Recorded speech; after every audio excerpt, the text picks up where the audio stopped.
Dinner भी कर लिया, शावर भी ले लिया, अब क्या करूं? टीवी देखती हूँ। नहीं यार, आजकल टीवी पे कुछ अच्छा आता ही कहाँ है। तो क्या करूं? नॉवल पढ़ती हूँ। या ओके।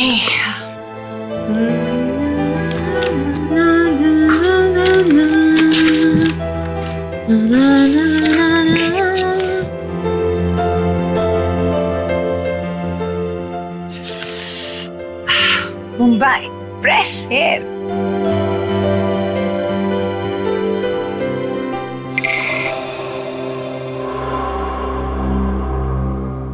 ये क्या है?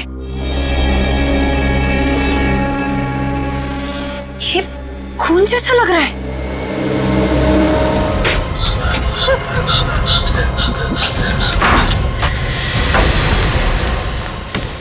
दरवाजा खोलिए, प्लीज जल्दी दरवाजा खोलिए।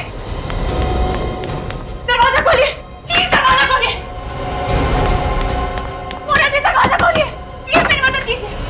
क्या हुआ? दरवाजा क्यों पीट रही हो? उधर लाश है। क्या बात कर रही हो? लाश कहाँ पे?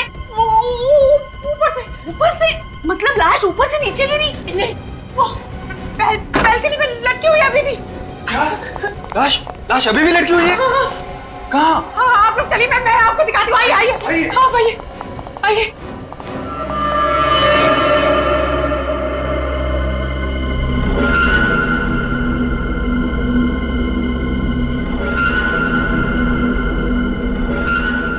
अरे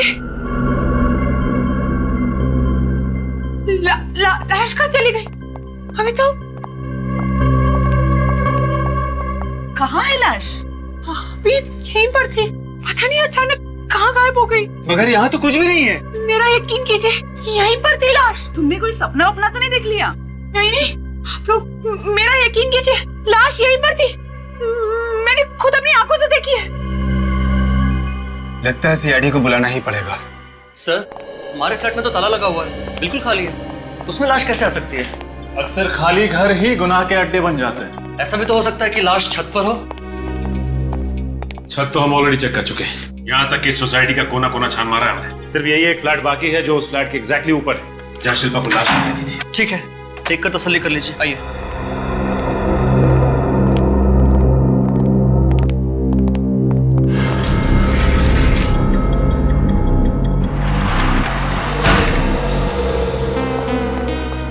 शिल्पा जी, जिस लड़की को आपने यहाँ बालकनी के बाहर लटकते हुए देखा था, वो जिंदा थी या जख्मी हालत में? नहीं सर, वो मर चुकी थी। उसकी आंखें नहीं झपक रही थी। मेरा यकीन मानिए सर, ऐसा खौफनाक नजारा मैंने अपनी जिंदगी में पहले कभी नहीं देखा। और उसके सिर से खून टपक रहा था? हाँ सर, टपक रहा था। खून कहाँ से टपक रहा था? सिर के किस हिस्से से? खून सिर्फ वो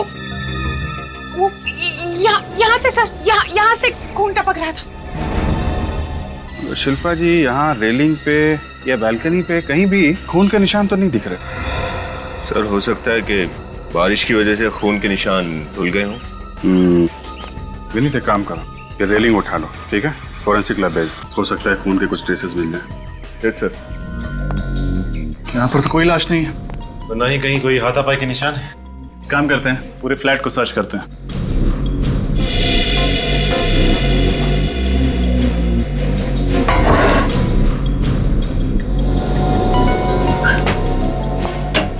शिल्पा जी, उस लड़की के सिर पे जो घाव था वो किस तरीके का था? किस चीज का मतलब? मैं समझी नहीं सर। मेरा मतलब है, अलग अलग हथियार से जख्म अलग अलग तरीके के बनते हैं। चाकू से कटा था या फिर गोली का घाव था? गोली का घाव था सर। तो फिर आपने गोली चलने की आवाज सुनी होगी, राइट? गोली की आवाज तो मैंने नहीं सुनी। अरे, अभी तो आप कह रहे हैं कि जख्म गोली का था, तो आपने आवाज कैसे नहीं सुनी? देखिए सर, मैंने सिर्फ 10 सेकंड के लिए लाश को देखा था। उन 10 सेकंड में मैंने जो कुछ देखा आपको वो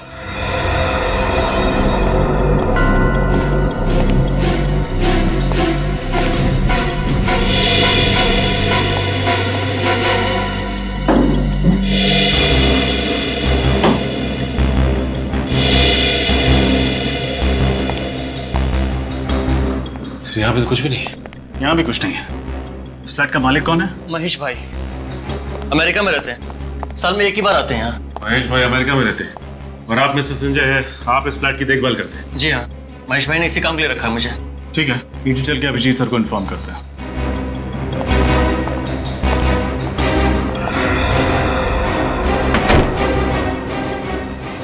एक मिनट सर। सर ये भी तो हो सकता है कि उस खूनी ने उस गन पे साइलेंसर लगा दिया हो। कमाल है, आपको तो काफी जानकारी है ये साइलेंसर्स गन वगैरह की। ऐसी कोई बात नहीं है सर, मुझे जासूसी नॉवल पढ़ने का बहुत शौक है, इसीलिए इस बारे में थोड़ा बहुत जानती हूँ। एक्सक्यूज मी सर, कुछ पता चला? नहीं सर, उस फ्लैट में तो ना ही कहीं खून का निशान है और ना ही कोई लाश। अच्छा, चेक किया क्या? सर छत पर चेक कर लिया, बिल्डिंग का चप्पा चप्पा छान मारा, सर कहीं कोई लाश नहीं मिली। मैं सच कह रही हूँ सर, लाश थी, वो लाश यहीं पर थी, मैंने खुद अपनी आंखों से देखी थी। पता नहीं अब कहाँ चली गई। कौन हो तुम और यहाँ क्या कर रही हो? आप? मैं? ये घर मेरा है, मेरा घर है ये। और आप मुझे से पूछ रहे हैं कि मैं कौन हूँ? ये आपका घर है? जी। ये नेम प्लेट आपने अंदर आते समय पढ़ी होगी ना? ए कुमार, यानी अंजू कुमार, दैट्स मी। और मेरी समझ में नहीं आ रहा कि मेरे घर में ये ड्रामा क्या हो रहा है। आंटी मैं शिल्पा, आयशा की दोस्त, कल रात को ही आपके घर में आई थी। आयशा? कौन आयशा? आंटी आयशा आपकी किराएदार, मेरी दोस्त। लो सुनो, हमने घर किराए पे दिया नहीं और किराएदार की सहेली भी पैदा हो गई। वाह! ये क्या चक्कर है शिल्पा जी? सर आप मुझे 1 सेकंड दीजिए, मैं अभी आयशा को फोन करती हूँ। हाँ हाँ, लगाओ फोन। मैं भी जानना चाहती हूँ आयशा है कौन।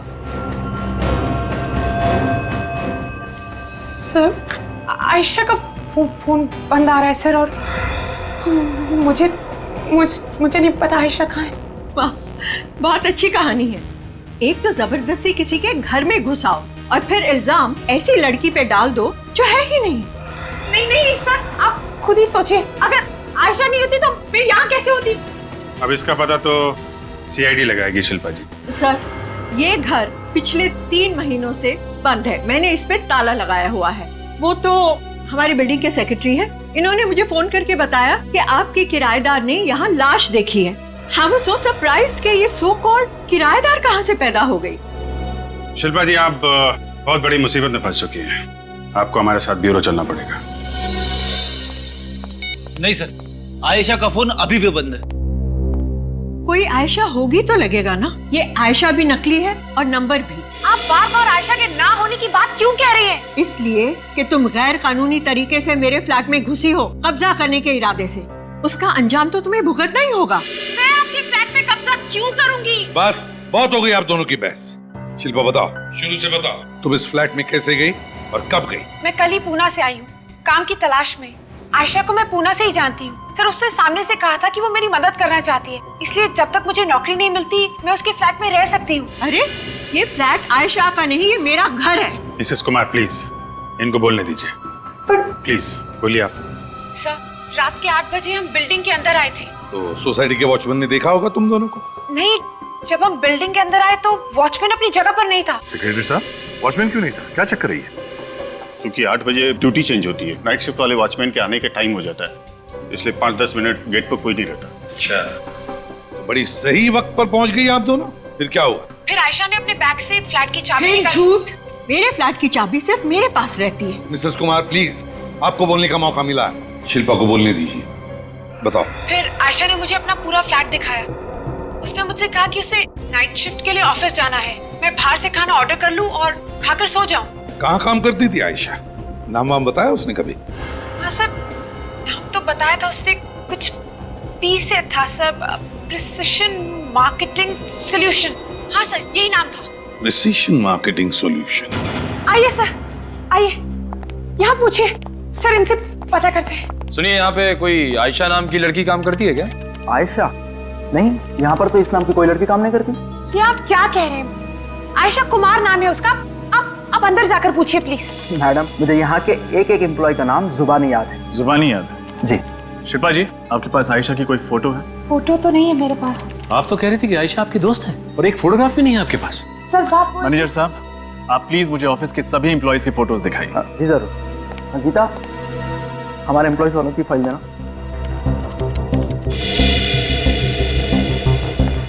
सर ये हमारे एम्प्लॉयज की फाइल है। देखिए,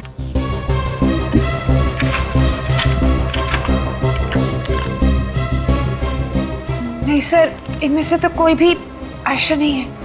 और फिलहाल यही वो लोग हैं जो हमारे ऑफिस में काम कर रहे हैं। सर हो सकता है वो पहले यहाँ काम करती हो।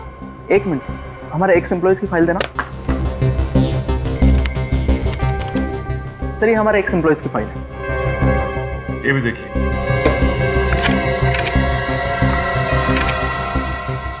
नहीं सर, इस पे भी नहीं है उसकी फोटो। इसके बाद भी कुछ कहना है शिल्पा जी आपको? मैं सच कह रही हूँ, आयशा ने मुझे इसी जगह का पता बताया था। उसने कहा था कि वो यही काम करती है। कौन आयशा शिल्पा जी, कौन आयशा? क्या वाकई आयशा कोई लड़की है या ये सब सिर्फ आपकी एक कल्पना है? आयशा है सर, आयशा है। प्लीज आप मेरी बात का यकीन क्यों नहीं करते? किस बात का यकीन करें? कहाँ है ये आपकी आयशा? इस आयशा का फोन तो लगता नहीं और ना ही आयशा की फोटोग्राफ्स है आपके पास। और तो और इस ऑफिस में आयशा को कोई जानता भी नहीं। आपकी इस आयशा का कोई नामो निशान नहीं है कहीं पे भी। और आप कहती हैं कि हम यकीन करें आपकी बात पे। सर, क्या तो आयशा बहुत बड़ी मुसीबत में फंस गई है या फिर वो ये सब कुछ मुझे फंसाने के लिए कर रही है। आई होप कि जो आप कह रही हैं वही सच है। लेकिन अगर आप ये सब सिर्फ हमारा वक्त बर्बाद करने के लिए कर रही हैं तो आप हमें फिर से वो फ्लैट चेक करना होगा। सर, मैंने कहा था ना आपसे, आप इस लड़की को कभी मत छोड़िएगा। ये कुछ भी कर सकती है। देखिए, अभी सच्चाई सामने नहीं आई है। अच्छा, अगर ये लड़की आयशा अगर यहाँ पे रह रही थी तो जरूर उसका कुछ सामान भी होगा यहाँ। उसके कपड़े, जूते, कोई सूटकेस वगैरह। हाँ सर, अंदर है अलमारी में। आइए मैं आपको दिखाती हूँ सर। आइए सर, आइए मैं आपको दिखाती हूँ। सर यहाँ पर है, इस अलमारी में। देखिए, देखिए आप, देखिए यहाँ पे। आप मेरी बात का यकीन करिए सर, कल तक ये अलमारी भरी हुई थी। आयशा ने खुद मुझसे कहा था कि अगर मुझे कुछ भी चाहिए तो मैं इस अलमारी से ले सकती हूँ। देखा, इस लड़की का दिमाग खराब हो गया है। इसे वो सब भी दिखता है जो नहीं है। आयशा, लाश, कपड़े, पागल हो गई है ये। सर एक बार आप उस ड्रॉर में चेक कर लीजिए, शायद कुछ मिल जाए। Please sir, please sir, please एक बार। ये तो खाली। मेरी तो कुछ भी समझ में नहीं आ रहा है कि ये सब कुछ क्या हो रहा है मेरे साथ। सर, जरूर कोई मुझे फंसाना चाहता है। आप मेरी बात का यकीन कीजिए सर, ये फंसाना चाहती है मुझे। ये सभी ने क्या किया था रहा है। मैं क्यों फंसाऊंगी तुम्हें? देखा आपने, मैंने कहा था ना, इस लड़की का दिमाग वाकई खराब हो गया है। अगर कोई और नहीं मिला तो सोचा कि सारा इल्जाम मुझ पे डाल दिया जाए। और वैसे भी घर की चाबियां तो आप लोगों के पास ही तो थी। शायद इस बैग में हो आयशा के कपड़े। नहीं सर, ये तो मेरा बैग है, इसमें कुछ भी नहीं है सर। सचिन, विनीत, पूरे घर को अच्छे से चेक करो।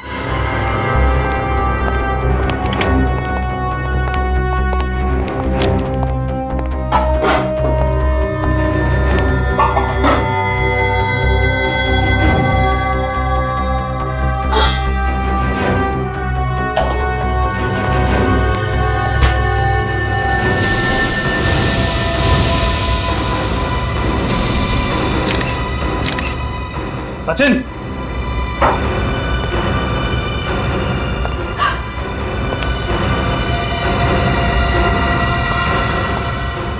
लाश। शिल्पा, तुम जानती हो इस लड़की? नहीं सर, मैं इसे नहीं जानती। मैंने इसे कभी नहीं देखा सर। शिल्पा जी, सच सच बताइए, ये आयशा है या फिर वो है जिसे आपने बालकनी से लटकते हुए देखा था? सर ना ही ये आयशा है, ना ही वो लड़की जो बैल्कनी से लटक रही थी। मुझे नहीं पता ये कौन है सर। सेक्रेटरी साहब, आप देखिए जरा गौर से। इस लड़की को देखा है कभी आपने अपनी बिल्डिंग में? जी नहीं सर, मैंने पहले कभी इस लड़की को नहीं देखा। मैडम? हाँ, मैंने इसे पहले कभी नहीं देखा। जरूर इसी ने मारा इसे। आप मेरे पीछे क्यों पड़ी है? अगर मुझे इसे मारना होता तो मैं लाश छुपाकर यहाँ से चली गई होती।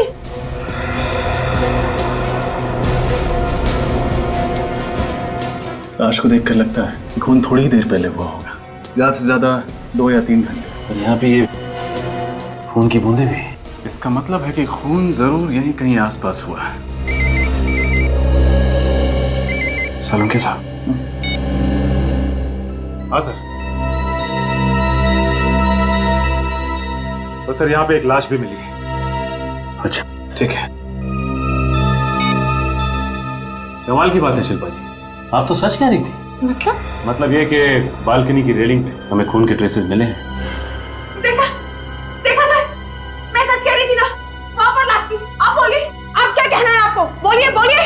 क्या कह सकती हूँ। लेकिन वो लाश थी किसकी और कहाँ गायब हो गई? ये तो मैं भी सोच रहा हूँ कि आखिर वो लाश गई तो गई कहाँ। सर आप लोग फिर से फ्लैट की तलाशी क्यों लेना चाहते हैं? मिस्टर संजय, आपके ठीक नीचे वाले फ्लैट से एक लाश बरामद हुई है। लाश मिल गई? एक लाश मिली है। ये लाश उसी लड़की की है जिसे शिल्पा ने देखा था? लाश उस लड़की की नहीं है। और आपको तो इस बारे में कुछ भी नहीं मालूम होगा, है ना? सर मुझे कैसे मालूम हो सकता है? ये तो पता चल ही जाएगा कि तुम्हें क्या मालूम है और क्या नहीं। सर महेश भाई को पता चलेगा तो मुझे बहुत डांटेंगे। अपना मुंह बंद रखो, हमें हमारा काम करने दो।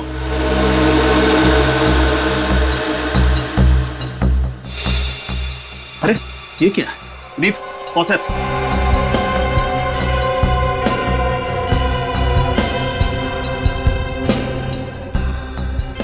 बाल।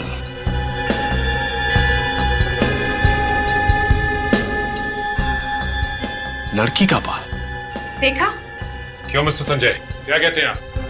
ये बाल किसका है? सर मुझे सच में नहीं पता ये बाल फ्लैट में कहां से आ गया। ये बाल इस फ्लैट में मिला है जिसकी देखरेख तुम करते हो। तुम्हें कुछ भी नहीं मालूम। ये लड़की का बाल कहां से आया? बताइए, सच सच बताइए। कहीं ये बाल उसी लड़की के तो नहीं जिसकी लाश को लटकते हुए शिल्पा ने देखा था? सर आप ये क्या कह रहे हैं? मुझे सच में नहीं पता ये बाल फ्लैट में कहां से आ गया। हो ना हो उस लड़की की लाश को यहीं से लटकाया गया था। मुझे भी ऐसे लगता है। संजय कुछ तो मालूम होगा तुम्हें। सर मैं दोपहर में 1 से 2 के बीच में फ्लैट की साफ सफाई करवाने आता हूँ। अब अगर रात में कुछ हो गया हो तो मुझे सच में नहीं मालूम। इसका मतलब तुम्हें मालूम ही नहीं पड़ा और कोई आदमी यहाँ पर आया, उसने अपना काम किया और चला गया। एक सेकंड।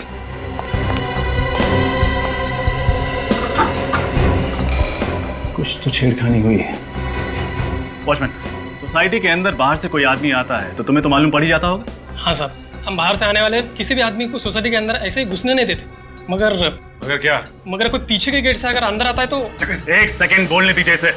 मैं बोल रहा हूँ ना सर, दरअसल सोसाइटी के पीछे भी एक गेट है तो क्या? तो वहाँ कोई वॉचमैन नहीं है। वॉचमैन नहीं है?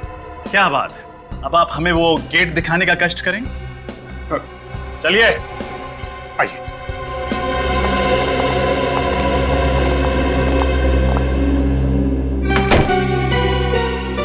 ये रहा सर। ये पीछे वाले गेट पे कोई सिक्योरिटी गार्ड क्यों नहीं? क्योंकि इस गेट से किसी का भी आना जाना मना है। इस गेट पे हमने ताला लगा के रखा हुआ है। ताला खुला हुआ है सेक्रेटरी साहब। हे भगवान, ये कैसे हो गया? ये तो बंद था। सुनो, तुमने खोला क्या इसे? नहीं साहब, इसे मैं क्यों खोलूंगा? इस ताले को देख के लगता है कि इसे जबरदस्ती खोलने की कोशिश की गई। सर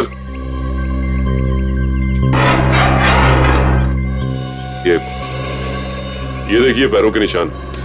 सर ये उसी के होंगे जो इस रास्ते से घुसा होगा। निशान किसी लड़की के सैंडल के लगते हैं, उसी के होंगे जिसका खून हुआ है। अगर ये निशान उसी लड़की के हैं तो फिर ये लड़की सोसाइटी के पीछे वाले गेट से क्यों अंदर आई, वो भी ताला खोल के? विनीत, एक काम करो, ये सारे निशान उठा लो, शायद हमारे काम आए। सचिन, मिस कुमार का फ्लैट सील कर दो। क्या? लेकिन सर अगर आप फ्लैट सील कर देंगे तो मैं कहाँ रहूंगी? तुम चाहो तो मेरे दूसरे फ्लैट में कुछ दिन रह सकती हो। लेकिन आप मेरी मदद क्यों करना चाहती हैं? आपको तो ये लगता है ना कि मैं खूनी हूँ? ऐसा नहीं है शिल्पा, टेंशन और गुस्से में मैं अपने आप ही से बाहर हो गई। I am sorry. Thank you. अच्छा शिल्पा। जी सर। तुम आयशा को पुणे से जानती हो? जी सर। हमें उसका पुणे वाला एड्रेस चाहिए। ठीक है सर। और अगर वो वहाँ भी नहीं मिली तो तुम्हारा इस दलदल से निकल पाना और भी मुश्किल हो जाएगा। नहीं सर, आपको आयशा पुणे के फ्लैट पे जरूर मिलेगी, believe me. I hope so. इस समय कौन आया होगा? जगिया, जगिया। ये जगिया भी गलत समय पे बाजार चला जाता है। अरे आ रहा हूं भाई। आप लोग? जी हम लोग सीआईडी से। यहाँ किस लिए आए? हमें आयशा से मिलना है। आयशा? कौन आयशा? यहाँ तो कोई आयशा नहीं रहती है। C26 SJS हाईवे, कमल नगर, यही है? हाँ एड्रेस तो यही है, लेकिन यहाँ कोई आयशा नहीं रहती है। अच्छा ये बताइए कि आपके परिवार में और कौन कौन रहता है? मेरी पत्नी कल्पना और मेरी बेटी दीप्ति। हम लोग मिल सकते हैं उनसे? मेरी पत्नी बाहर गई है, आप मेरी बेटी दीप्ति से मिल सकते हैं। बुलाइए उन्हें। दीप्ति, दीप्ति बेटा।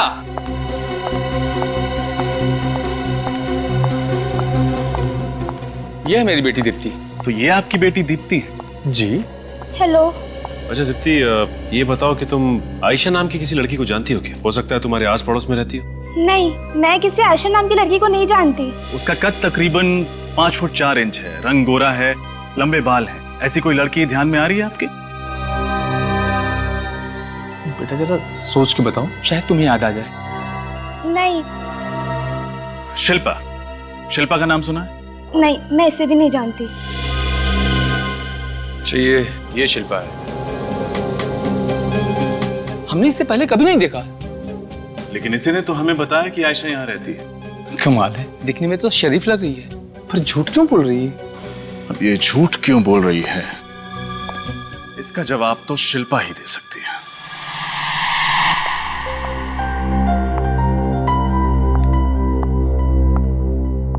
कैसी हैं आप मिसेस कुमार? अरे ऑफिसर, आप लोग कहिए, खूनी का कुछ पता चला? जी, खूनी का पता चल सके इसी सिलसिले में हम शिल्पा से कुछ बातचीत करना चाहते हैं। शिल्पा से? जी हाँ, शिल्पा से। आइए आइए, आप लोग बैठिए, मैं अभी बुलाती हूँ उसे। शिल्पा,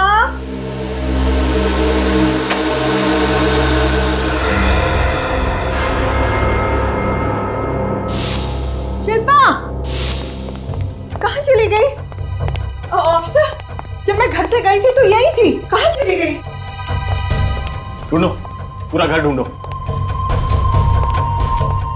शिल्पा, कहाँ जा सकती है लड़की? नहीं सर, और यहाँ पे उसका सामान भी नहीं है। जिस बात का डर था वही हुआ, शिल्पा नहीं है, उसका सामान भी गायब है। मतलब सर, इस शिल्पा ने हमसे आज तक जो कुछ भी कहा वो सब कुछ झूठ था, इसीलिए उस आयशा का एड्रेस भी गलत निकला।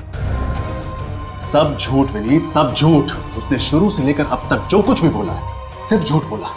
अब मुझे तो शक है कि ये आयशा नाम की लड़की है भी या नहीं।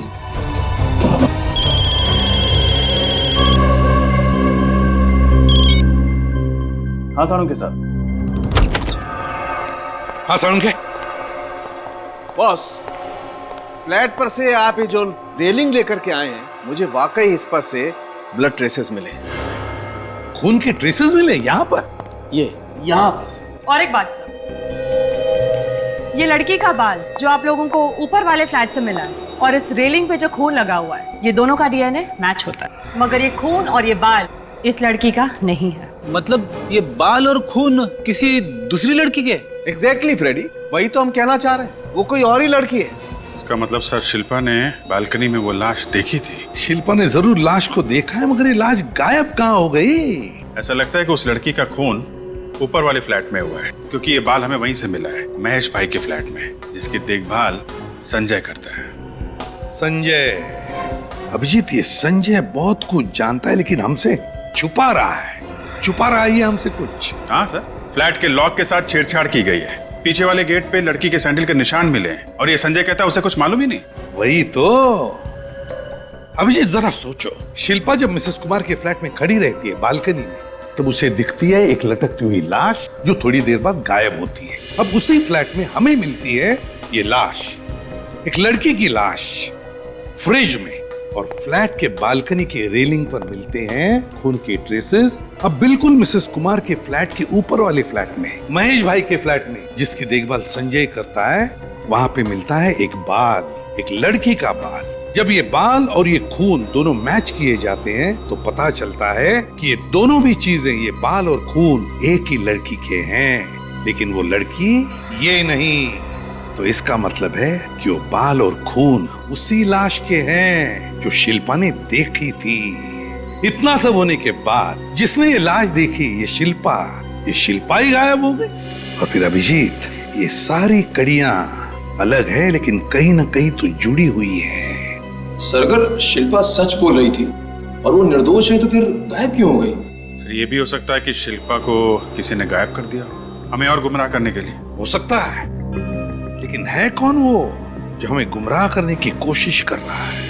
और फिर वो लाश किसकी थी जो गायब हो गई? और फिर ये लाश किसकी है?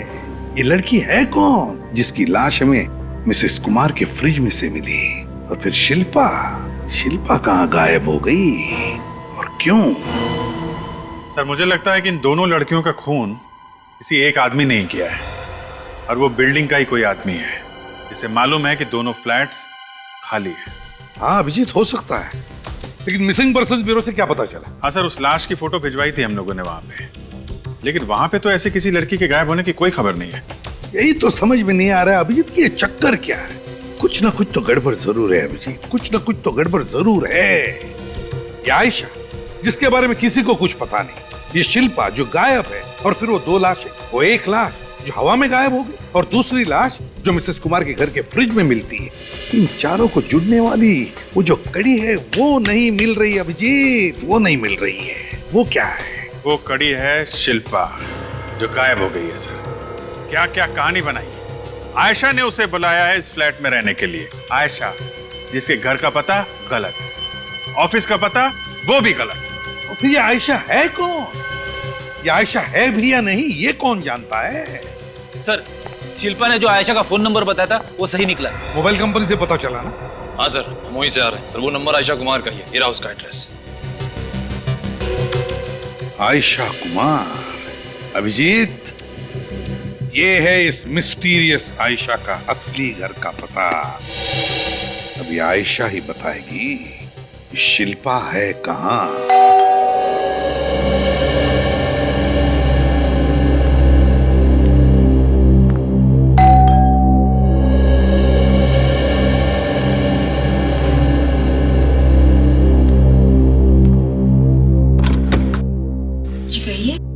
किससे मिलना है आप लोगों को? आयशा।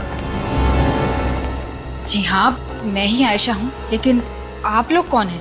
तो फाइनली आप मिली गई। कहाँ कहाँ नहीं ढूंढा आपको हमने। आप लोग मुझे ढूंढ रहे थे, लेकिन आप लोग हैं कौन? CID। CID? लेकिन CID भला मुझे क्यों ढूंढने लगी? आप शिल्पा को तो जानती होंगी ना। अब ये शिल्पा कौन है?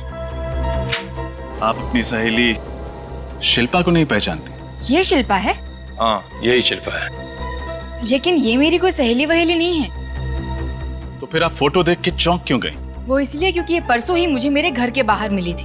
घर के बाहर मिली थी? जी हाँ, वो हुआ यूं कि मैं ऑटो के लिए मेन रोड पर खड़ी थी, तभी अचानक मेरे पास आई और इसने मेरा फोन मांगा। कहने लगी कि इसके फोन की बैटरी डाउन है और इसे एक इमरजेंसी कॉल करना है। फिर मैंने इसे अपना फोन दे दिया, पर उसे जिस नंबर पे कॉल करना था वो नंबर लगा नहीं। तो उसके बाद क्या हुआ? उसके बाद वो चली गई। बस इसके अलावा मैं इसके बारे में और कुछ नहीं जानती। सर अपना फोन दीजिए। इस लड़की ने जो नंबर डायल किया था वो नंबर मुझे देखना है। मेरा फोन? आपका फोन। लेकिन परसों से मैं काफी सारे कॉल्स कर चुकी हूँ, शायद ही वो नंबर अब कॉल लॉग में होगा। सर मोबाइल कंपनी से फोन करके पता कर सकते हैं कि शिल्पा ने किस नंबर पे फोन किया था। हाँ, लेकिन जब शिल्पा का फोन कनेक्ट ही नहीं हुआ तो मोबाइल कंपनी से भी कुछ पता नहीं चलेगा। सर लेकिन बात क्या है, आप लोग मुझे कुछ तो बताइए, मुझे बहुत घबराहट हो रही है। दरअसल मैम, ये जो लड़की है शिल्पा, इसने हर्ष अपार्टमेंट के एक फ्लैट में एक लाश देखी है और इसका कहना है कि आप उस अपार्टमेंट की किराएदार हैं। व्हाट? मेरा अपना घर है यहाँ, मैं भला किसी फ्लैट में किराएदार बनकर क्यों रहूंगी? सिर्फ इतना ही नहीं, बल्कि उसने तो हमें आपके पूना वाले फ्लैट तक पहुंचा दिया था। पूना वाला फ्लैट? लेकिन मेरा दूसरा घर तो दिल्ली में है और पूना से मेरा कोई लेना देना नहीं है। फिर तो आप प्रिसिशन मार्केटिंग सॉल्यूशन में भी काम नहीं करती होंगी। बिल्कुल नहीं, मैं सुटोकी फैशन हाउस में काम करती हूँ। मेरी एक बात समझ में नहीं आ रही कि ये शिल्पा नाम की लड़की मेरे बारे में ऐसी गलत चीजें क्यों बोल रही है आप लोगों को। लेकिन अगर आप शिल्पा को नहीं जानती तो इसे आपका नाम कैसे पता है? हाँ याद आया, वो जब शिल्पा मेरे फोन से फोन लगा रही थी तो अचानक मेरी एक सहेली ने मुझे पीछे से आवाज दी। हो सकता है तब इसने मेरा नाम सुन लिया हो। ऐसे? अच्छा, परसों शाम 8 से 11 के बीच आप कहाँ थी? ऑफिस में। आपके ऑफिस में और कौन कौन था आपके साथ? मेरी सहेली विजया। विजया जी का नंबर? जी 11024649। हेलो मैम, सीनियर इंस्पेक्टर रजत CID से। विजया जी बोल रही हैं? गुड। आप सुटोकी फैशन हाउस में काम करती हैं ना? जी वो सब छोड़िए, आप ये बताइए परसों शाम 8 से 11 के बीच आप कहाँ थी? कौन था आपके साथ? सुमन, पूजा, चांदनी और आयशा। ठीक है, नहीं कोई प्रॉब्लम नहीं है, थैंक यू। अब तो यकीन हो गया ना आप लोगों को कि मैं सच कह रही थी। ये तो पता चल ही जाएगा कि कौन सच बोल रहा है और कौन झूठ। सर आप लोग? मिस्टर प्रशाल, आप जानते हैं ना कि आपकी सोसाइटी में कितनी प्रॉब्लम है। सोसाइटी के पीछे वाले गेट से कोई भी आदमी कभी भी अंदर चला आता है और आप लोगों को पता तक नहीं चलता। लोग दूसरों के घरों में बिना किसी परमिशन के रहने लगते हैं। आपकी सोसाइटी में 2-2 खून होते हैं, लाशें गायब हो जाती हैं और किसी को कानो कान खबर भी नहीं होती है। जी सर, हम जानते हैं कि पिछले 3 दिनों से हमारी सोसाइटी में कुछ गड़बड़ चल रही है, लेकिन हमने अपने पिछले गेट में एक चौकीदार बिठा दिया है सर, ताकि ऐसा शर्मनाक हादसा हमारी सोसाइटी में फिर कभी ना हो। आप चौकीदार रखने से क्या मतलब? अगर ये समझदारी आपने पहले दिखाई होती तो 2-2 खून होने से बच जाते। देखिए, कुछ न कुछ तो करना ही पड़ेगा ना सर, आप समझ रहे हैं ना? अच्छा, ये संजय जो मिसेस अंजू कुमार के ऊपर वाले फ्लैट की देखभाल करता है, कैसा आदमी है? ठीक है सर। कभी रात में नहीं आता? रात में? जी नहीं, रात में तो कभी नहीं आया वो। अच्छा, और ये जो फ्लैट के मालिक हैं महेश भाई?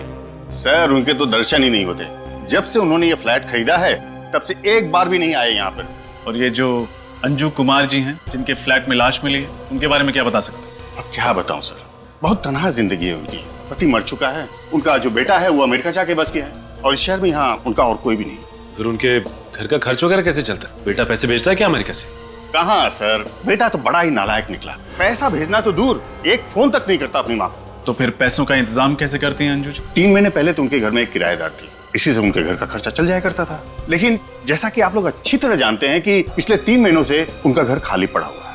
हाँ, ये बात तो है, पिछले 3 महीनों से उनका फ्लैट खाली पड़ा है। तो फिर उनका गुजारा? और फिर कोई आदमी अपना फ्लैट 3 महीनों के लिए खाली क्यों छोड़ेगा? इसके पीछे कोई ना कोई वजह तो जरूर है। तो बताइए मिसेस कुमार, क्या कहना है आपको इस बारे में? बताइए। मेरा घर है, मेरी मर्जी में उसे भाड़े पे चढ़ाऊं या नहीं, और 3 महीने से खाली फ्लैट को किराए पे ना देना कोई जुर्म तो नहीं है एसीपी साहब? बिल्कुल जुर्म नहीं है मिसेस कुमार, बिल्कुल जुर्म नहीं है। लेकिन जब आपके बैंक अकाउंट में पैसों की बारिश होने लगती है तब हमें शक होने लगता है कि ये सारा पैसा कहाँ से आ रहा है। पैसा? कैसा पैसा? 1 लाख रुपए हर महीने आपके अकाउंट में जमा किए जाते हैं, वो भी कैश। क्या जान सकते हैं कि कौन है वो आदमी जो आप पे इतना मेहरबान हो रहा है? ओह, तो आप उस पैसे की बात कर रहे हैं? वो मेरा बेटा अमेरिका में रहता है ना, वही तो डालता है मेरे अकाउंट में ये पैसे। आपका बेटा? जी। मोहित नाम है ना उसका? आपको कैसे पता? हमें सब कुछ पता चल गया मिसेस कुमार कि असल में आपका बेटा आपसे कितना प्यार करता है और कितने पैसे भेजता है। ओह, आप लोगों को सब कुछ पता चल गया? जी हाँ, सब कुछ पता चल गया मिसेस कुमार, सब कुछ। तो बताइए, राज क्या है इस कमाई का? और इस बार सच सच बताइए, झूठ सुनने के लिए वक्त नहीं है हमारे पास। बताइए। वो पैसे मेरी किराएदार मुझे देती थी। किराएदार? आपके और भी फ्लैट्स हैं शहर में क्या, इस फ्लैट के अलावा? जी नहीं, मैं उसी फ्लैट की बात कर रही हूँ जिसमें शिल्पा रहती थी। लेकिन मिसेस कुमार, आपने तो हमें बताया कि वो फ्लैट आपने किसी को दिया ही नहीं किराए पर। दिया है सर, लेकिन किसी भी कागज पर दस्तखत किए बगैर। किसे दिया है ये फ्लैट मिसेस कुमार? है कौन ये किराएदार? जी, पायल नाम है उसका। पायल? जी, उसने मुझे कहा कि वो मुझे 1 लाख रुपए दे सकती है, पर शर्त ये है कि किसी को पता ना चले कि उस फ्लैट में कोई रहता है। लेकिन सोसाइटी वालों को तो पता चल ही जाता ना जब पायल उस फ्लैट में रहने जाती। नहीं सर, वो वहाँ रहने वाली नहीं थी। मुझे नहीं पता उसने फ्लैट किस लिए लिया था। उसने मुझसे कहा कि वो सोसाइटी के पीछे वाले गेट से रात के समय आएगी और किसी को कुछ पता नहीं चलेगा। अगर ऐसा था तो आपको शक क्यों नहीं हुआ कि पायल कोई गैर कानूनी काम कर रही है? मैं पैसों के लालच में अंधी हो गई थी, मुझे माफ कर दीजिए। माफ कर दीजिए। पायल का एड्रेस चाहिए हमें। पायल, पायल,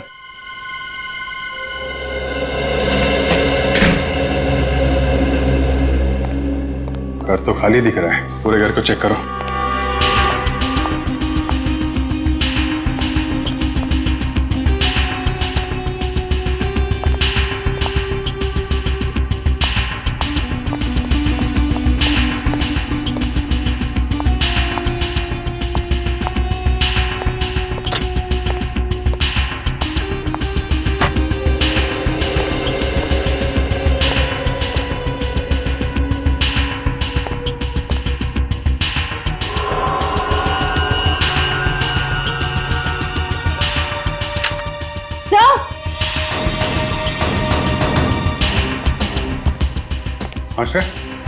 सर ये देखिए। अरे, ये तो वही लड़की है जिसकी लाश हमें मिसेस कुमार के घर में मिली थी। और ये लड़की शायद पायल होगी। मतलब सिर्फ पायल और ये लड़की सहेलियां थी, और इस लड़की का खून उस फ्लैट में हुआ जो फ्लैट पायल ने किराए पे रखा था। मगर पायल अगर यहाँ पे रहती थी तो उसने फ्लैट किराए पे क्यों लिया? शिल्पा? सर यानी शिल्पा भी इस लड़की को जानती थी जिसकी हमें लाश मिली? मगर सर जब शिल्पा से पूछा गया तो उसने इस लड़की को पहचानने से साफ इनकार कर दिया था। सब झूठ बोला था उसने, सब झूठ, सिवाय उस लाश के जो उसने बालकनी में देखी थी। क्योंकि ऊपर वाले फ्लैट से हमें लड़की का बाल मिला था और नीचे वाली फ्लैट की रेलिंग पे खून के ट्रेसेस।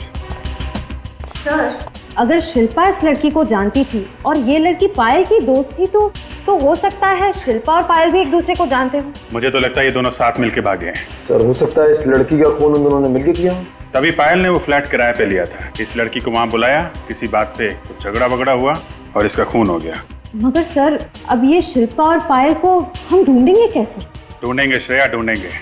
ये देख रही हो कर का नेम प्लेट, चैतन्य 22 डेक्कन, और डेक्कन पुणे में है। हाँ सर, और शिल्पा ने आयशा का जो गलत एड्रेस दिया था वो भी तो पूना का ही है। सर यानी हो सकता है इन दो बातों में कोई कनेक्शन हो। कनेक्शन है। एक बार फिर से पूना चलते हैं। 22 डेक्कन, चैतन्य बंगलो, बंगलो नंबर 22 यहीं कहीं होना चाहिए आगे। वो रहा सर। शिल्पा? हाँ सर। ये तो बोरिया बस्तर बांध के भागने की तैयारी में। इसका पीछा करते हैं। अब ये लोग कौन है? ये गाड़ी भी शिल्पा का पीछा कर रही है। देखते हैं कहाँ जाते हैं।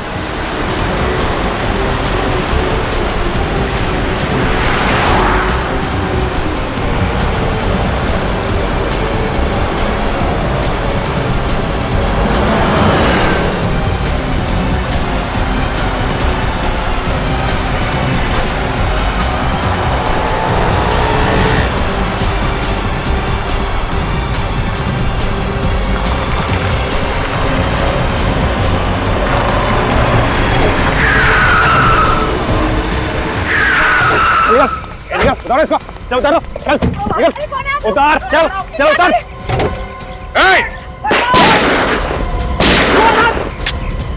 चल चल इधर आ, चल इधर, सबको ले लो। सर, रुक जा नहीं तो गोली चल जाएगी, रुक जा। जरा चेहरा तो दिखाओ, कहाँ भाग रहे हो तुम लोग?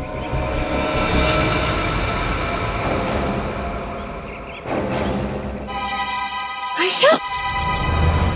संजय? बहुत जल्दी है भागने की।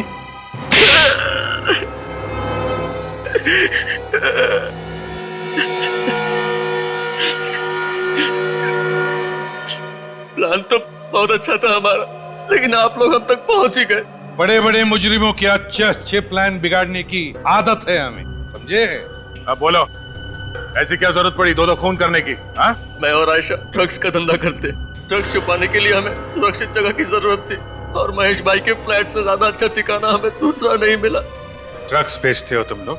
हाँ, जितनी कमाई ड्रग्स के धंधे में उतना किसी और में नहीं। एक बार स्कूल कॉलेज के बच्चों को उसकी लत लगा दो, फिर पैसों में खेलो। पैसे बनाने की लालच में तुम बच्चों की जिंदगियों के साथ खिलवाड़ करोगे?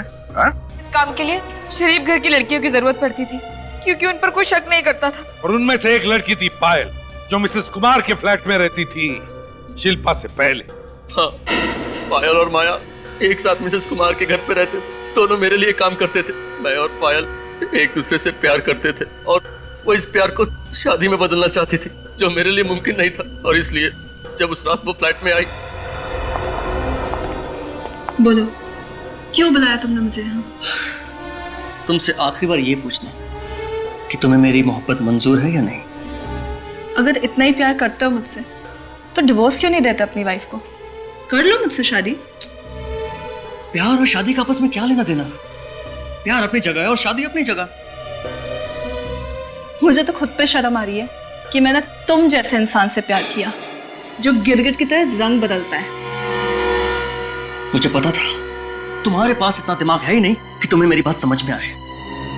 और जिन लोगों के पास दिमाग नहीं होता, उनका पता है क्या अंजाम होता है। क्या मतलब है तुम्हारा? संजना, तुम यहाँ कैसे? दरवाजा खोलने में इतना वक्त क्यों लगा दिया? वो मैं बाथरूम में था। घर में अकेले हो या फिर कोई और भी है? क्या बात कर रहे हो तुम? ऑफ कोर्स मैं घर में अकेला हूँ। कहाँ छिपा रखा है उसे? किससे? पायल को। और किसे? पायल? कौन पायल? ज्यादा भोले मत बनो, चुपचाप बाहर बुलाओ उसे। मैं सच कह रहा हूँ, यहाँ मेरे अलावा कोई भी नहीं है। तुम भी ना? तुम्हें मेरी बात पे भरोसा नहीं? हाँ? बिल्कुल भी नहीं, तुम और तुम्हारी बातें। संजना, मैं बिल्कुल सच कह रहा हूँ। देखो, कभी कभी तुम भी ना बिल्कुल बहकी बहकी सी बात करती हो। यहाँ कोई भी नहीं है। चलो। हाँ चलो, हम घर चलो। चलो ना, आ जाओ।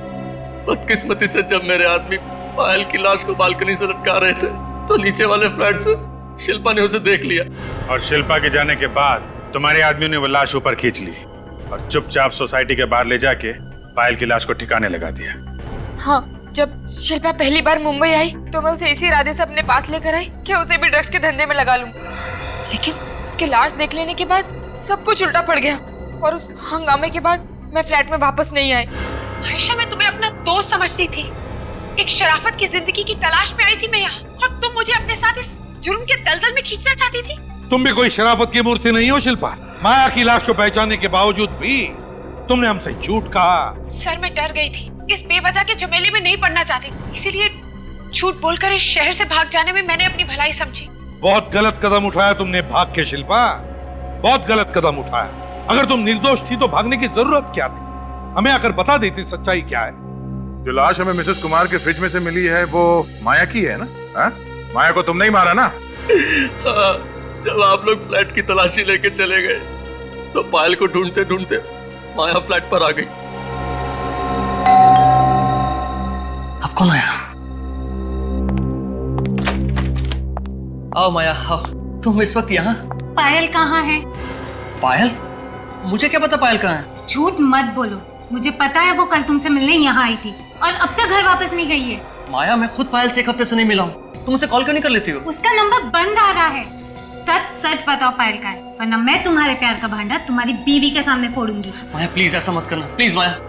मेरा बसा बसा घर उजड़ जाएगा, प्लीज ऐसा मत करना। तो मुझे पायल के पास लेके चलो। तुम्हें सच में पायल के पास जाना है? हाँ।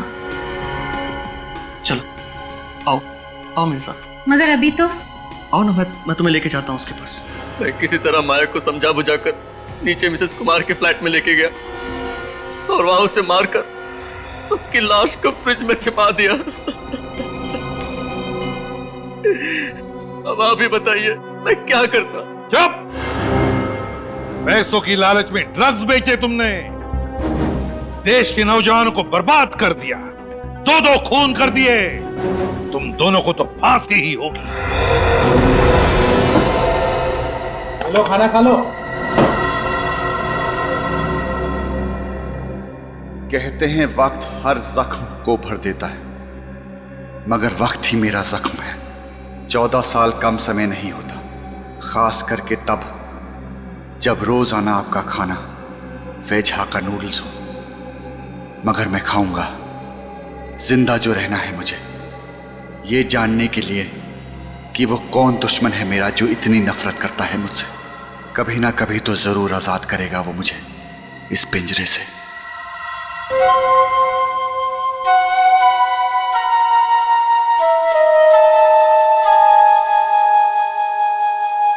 वही धुन फिर से।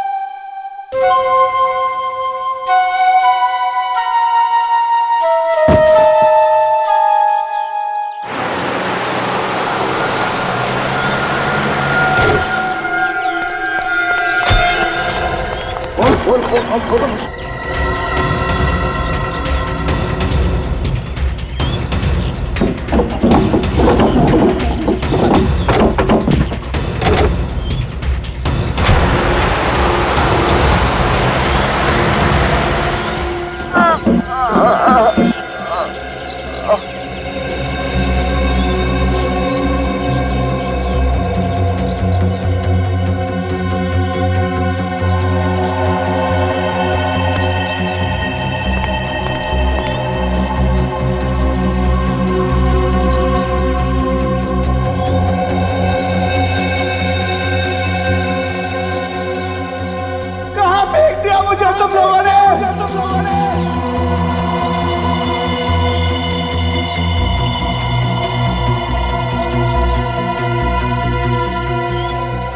बंदूक।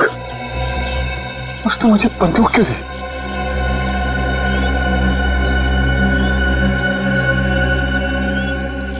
हजार के नोट, इतने सारे।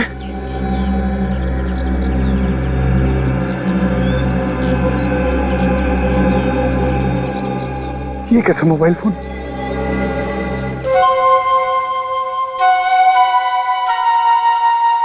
उसी का फोन होगा। हेलो हेलो, कहाँ हो तुम? परेशान होने की जरूरत नहीं है। मैं जानता हूँ तुम्हारे वक्त में मोबाइल फोन्स बहुत कम इस्तेमाल होते थे, और ये 1000 के नोट जो मैंने तुम्हें दिए हैं वो तो थे ही नहीं तुम्हारे जमाने में। कौन हो तुम? क्या फर्क पड़ता है कि मैं कौन हूँ? तुमने मुझे 14 साल उस कमरे में क्यों बंद कर रखा? मैं तुझे मिलना चाहता हूँ। मैं जानना चाहता हूँ कि मैंने क्या किया था। तुमने मुझे क्यों किडनैप किया? सब कुछ बहुत जल्द पता चल जाएगा। पैसे और गन तुम्हारी मदद करेंगे। मैं भी तुमसे मिलने के लिए बहुत बेताब हूँ। 3 दिन देता हूँ सिर्फ। 3 दिन में मुझ तक पहुँचो और मुझे खत्म कर दो। मार सको तो मार दो। मैं तुझे ढूंढ निकालूंगा। मैं तुझे नहीं छोड़ूंगा।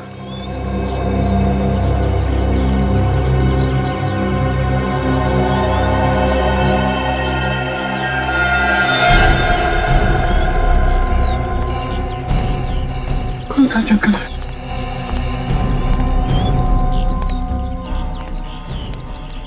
कौन सा जंगल है?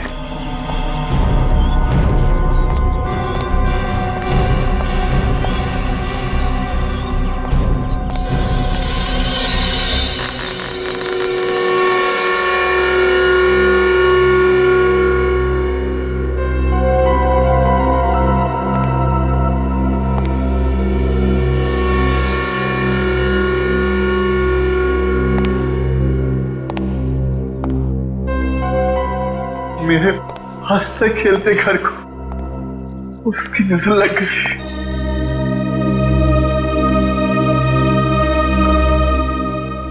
छोड़ूंगा नहीं मैं उसको।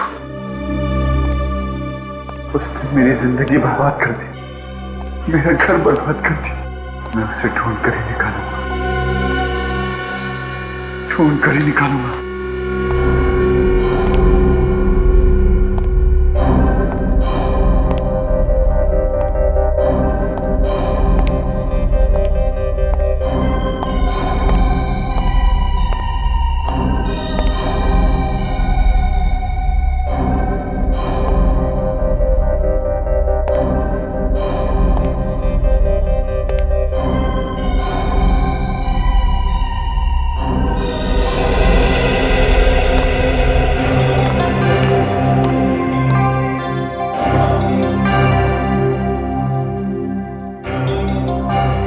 कितना खूबसूरत है, मीरा को बहुत पसंद आएगा।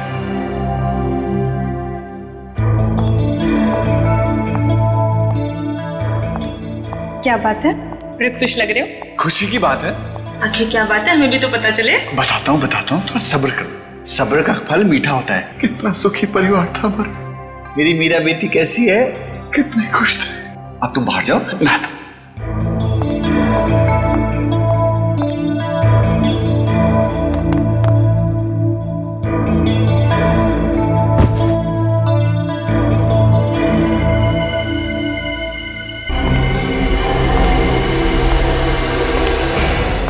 लॉकेट इसी में होगा।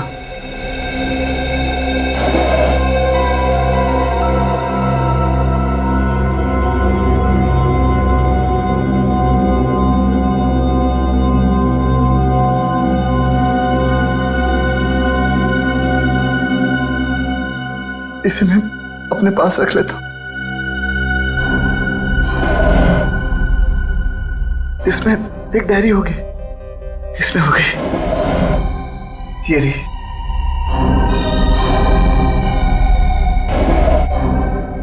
इसमें उसका नंबर होगा।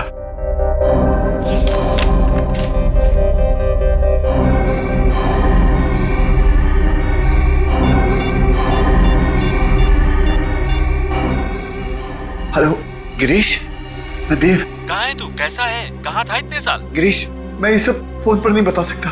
क्या हम मिल सकते हैं? बिल्कुल मिल सकते हैं। वहीं मिलेंगे अपने पुराने अड्डे पे। टटारा डिस्कोथेक 8 बजे।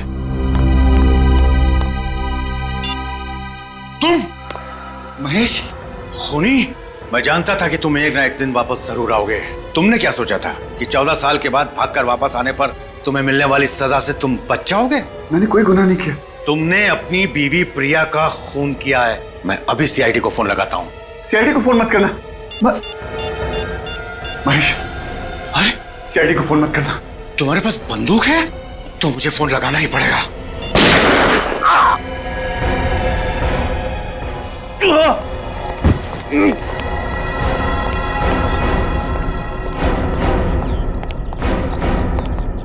तो आपने देखा था उस आदमी को जिसने आप पे गोली चलाई? जी हाँ, वो देव था। देव? कौन है ये देव? जी वो मेरा पड़ोसी था। आज से 14 साल पहले वो अपनी पत्नी प्रिया का खून करके भाग गया था। आज तक पकड़ा नहीं गया था। वो क्या वापस अपने घर आया था? जी हाँ, जब मैंने आप लोगों को फोन करके बताने की कोशिश की तो उसने मुझे भी गोली मार दी। अच्छा, उस वक्त देव अकेला था या उसके साथ में कोई और भी था? वो था तो अकेला ही। मुझे गोली मारने के पहले उसने किसी गिरीश नाम के आदमी से फोन पे बात किया था। क्या बात की उसने? आपने कुछ सुना? उससे कह रहा था कि वो उसे टटारा डिस्कोथेक में मिलेगा रात 8 बजे। टटारा डिस्कोथेक रात 8 बजे? 8 बजने में भी 4 घंटे बाकी हैं। तब तक इस देव की कुंडली निकालते हैं। मिल गया सर। ये देखिए देव के काले कारनामों का चिट्ठा। तो इस देव ने आज से 14 साल पहले 24 अप्रैल 1998 को अपनी बीवी प्रिया का खून किया था, पेट में चाकू घोंप के। हाँ सर, और वो खून करके फरार हो गया और पुलिस को चाकू के ऊपर से उसकी उंगलियों के निशान भी मिले। और तो और मौका वारदात पे देव की खून की बूंदें भी मिली, लेकिन उसके बावजूद पुलिस पकड़ नहीं पाई उसे। और अब 14 साल बाद वो इस शहर में वापस आया है। सर जरूर कोई बहुत बड़ी ठोस वजह है इस देव के वापस आने की, वरना खुद घर जाके वो अपने आप को मुसीबत में क्यों डालता? इसमें यह भी लिखा है कि उस वक्त देव की एक 2.5 साल की बेटी भी थी, मीरा, और उसकी मां की मौत के बाद से वो गायब है।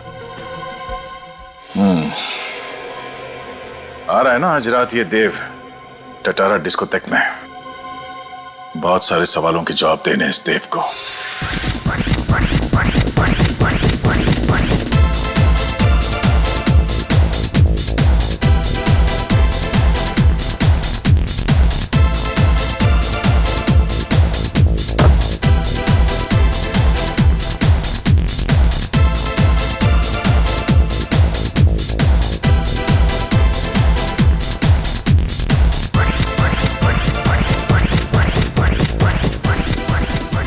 हाय हैंडसम, क्या मैं आपके लिए एक ड्रिंक खरीद सकती हूँ?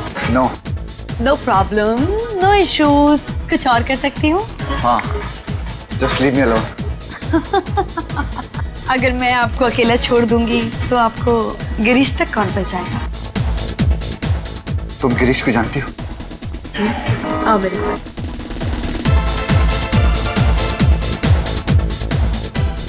गिरीश, देखो तुमसे मिलने देव आया है। देव, हाय मैन। मेरे दोस्त कहाँ थे यार?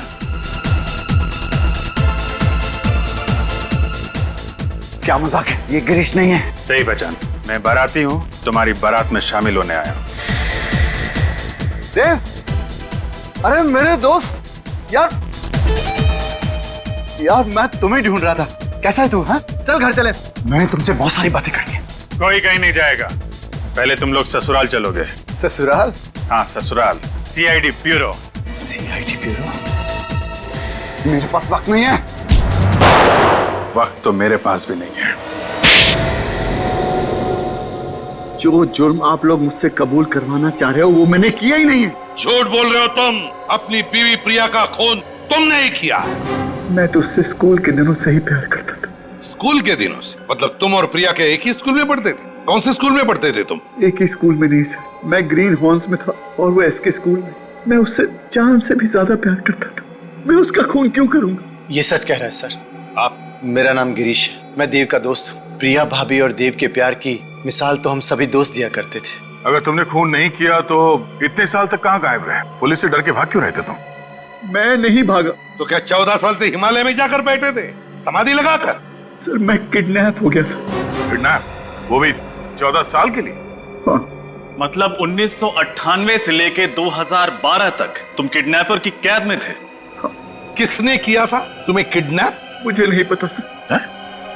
पता नहीं, तुम कह रहे हो कि किसी ने तुम्हें 14 साल तक किडनैप करके रखा, और अब कह रहे हो कि तुम्हें पता नहीं किसने किडनैप किया तुम्हें।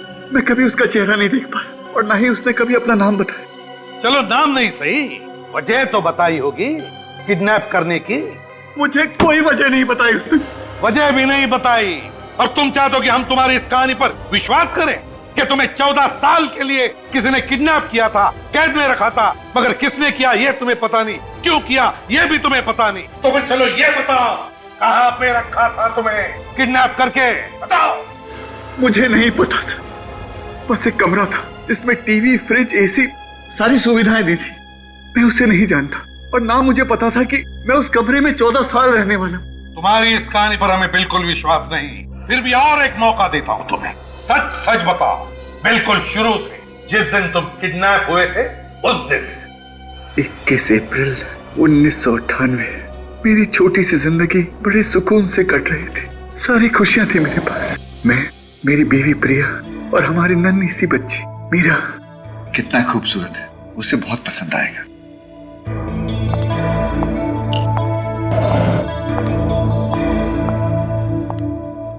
क्या बात है, बड़ी खुश लग रहे हो। खुशी की बात। आखिर क्या बात है, हमें भी तो पता चले। कुछ बात है ना, थोड़ा सब्र करना सीखो। सब्र का फल मीठा होता है। मेरी मीरा बेटी कैसी है? अच्छा, इसे लेकर बाहर जाओ। मैं आता हूँ। तुमने बताया नहीं क्या बात है। तुम जाओ तो मैं आता हूँ, बताओ तो।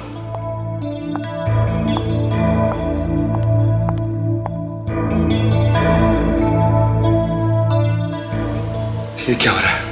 और फिर मैं बेहोश हो गया।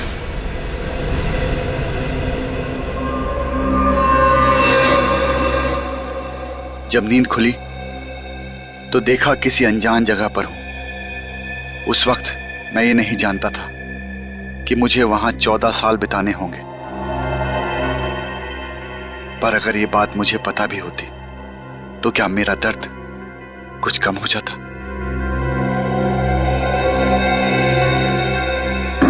दरवाजा खोलो। मुझे अंदर क्यों बंद कर दिया? अरे कोई है? कोई सुन रहा है? मुझे अंदर क्यों बंद किया तुम लोगों ने?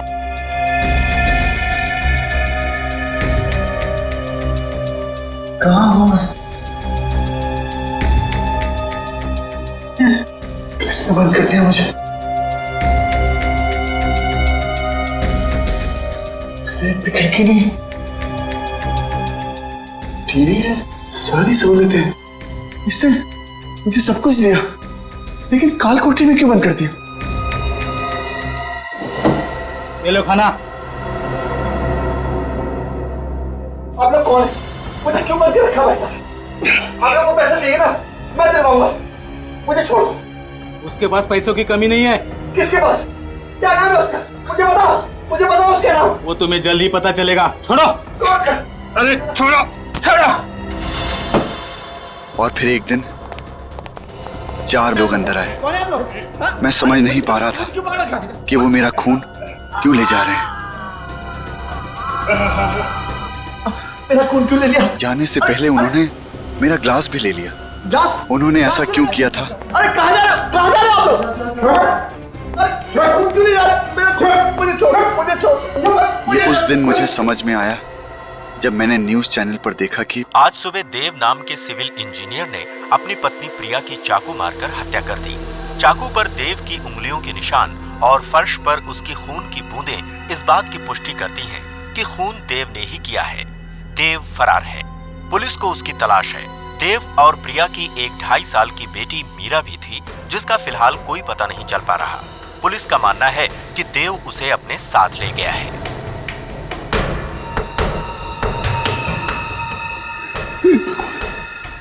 ये क्या हो गया?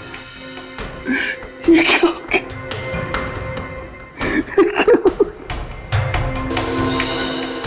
क्यों मारा तुमने प्रिया को? मैंने क्या बिगाड़ा था तुम्हारा? क्या बिगाड़ा था?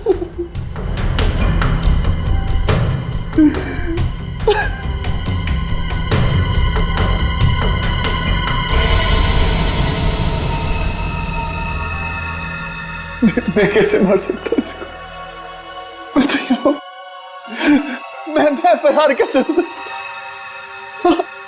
मैं तो प्रिया को बहुत प्यार करता था। ये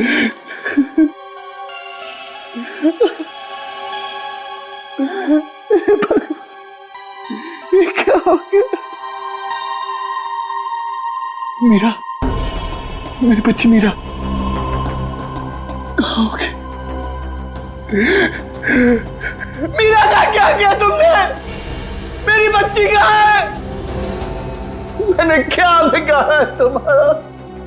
मुझे माफ कर दो, मेरी बच्ची मुझे वापस दे दो। और इस तरह उस इंसान ने मेरी हंसती खेलती जिंदगी बर्बाद कर दी।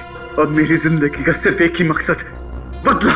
उससे मारकर मैं फांसी भी चढ़ जाऊं तो मुझे परवाह नहीं, मुझे परवाह नहीं। तुम्हारी बेटी मीरा वो कहाँ है? पता नहीं कैसी होगी, मुझे ये भी नहीं पता। किस हाल में होगी, मुझे ये भी नहीं पता। हौसला रखो देव, तुम कानून को अपने हाथ में नहीं लोगे। सीआईडी वाले उस खूनी को सजा जरूर दिलाएंगे और तुम्हारी बेटी मीरा को भी ढूंढ निकालेंगे। मुझे लगता है कि जरूर ये काम किसी पुलिस ऑफिसर या फोरेंसिक के डॉक्टर का होगा, वरना देव की उंगलियों के निशान उठाकर हथियार पे डालना और फिर ब्लड सैंपल्स को ठीक जगह पे गिराना, ये किसी अनाड़ी आदमी का काम नहीं हो सकता सर। बिल्कुल सही कह रहे हो तुम। एक बात बताओ देव, ये गन और फोन ये तुम्हें किसने दिए, कहां से आए? उसी ने दिए थे, मेरी सूट की जेब में रख दिए थे, और उसका फोन भी आया था प्राइवेट नंबर से। प्राइवेट नंबर से फोन आया था? क्या कहा उसने? कि अगर 3 दिन में मैंने उसे नहीं ढूंढ निकाला तो वो मुझे मार देगा। मेरे दोस्त की जान बचा लीजिए सर, इतने सालों के बाद मिला है मुझे ये, मैं इसे फिर से खोना नहीं चाहता। आप चिंता मत करो, आपके दोस्त देव को कुछ नहीं होगा। सर ये आदमी काफी पहुंचा हुआ है, क्योंकि प्राइवेट नंबर्स तो ऐसे ही किसी को नहीं मिलते।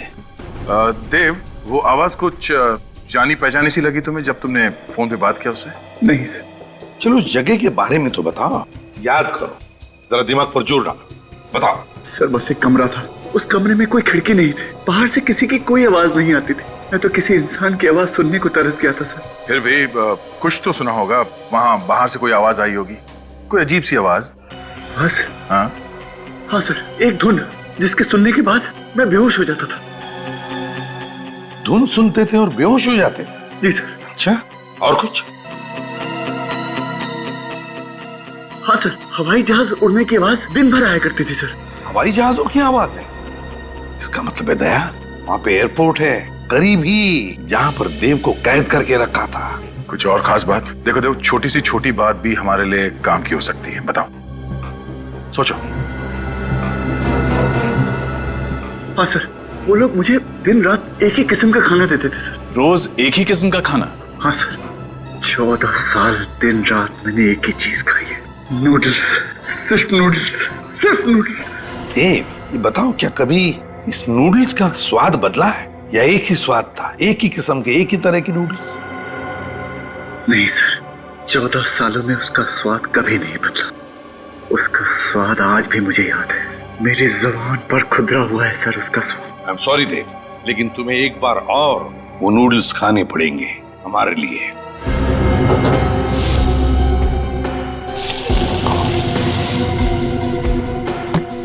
पेश कीजिए मिस्टर देव।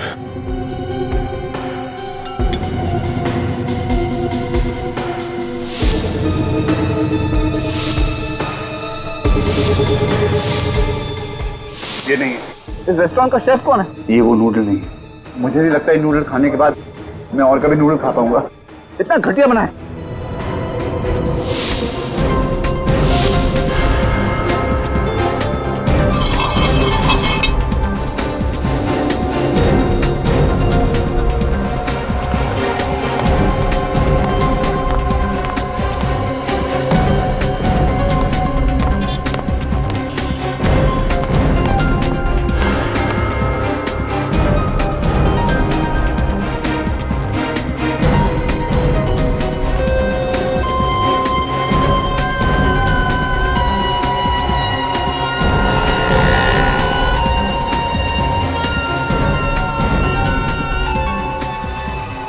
ये नूडल वही है जो मैं पिछले 14 सालों से खा रहा था। आपको पूरा यकीन है? मैं अपना नाम भूल सकता हूँ लेकिन स्वाद नहीं भूल सकता। तो फिर इनसे पता करते हैं कि 14 सालों से नूडल्स की डिलीवरी एक ही जगह पर कहाँ हो रही थी।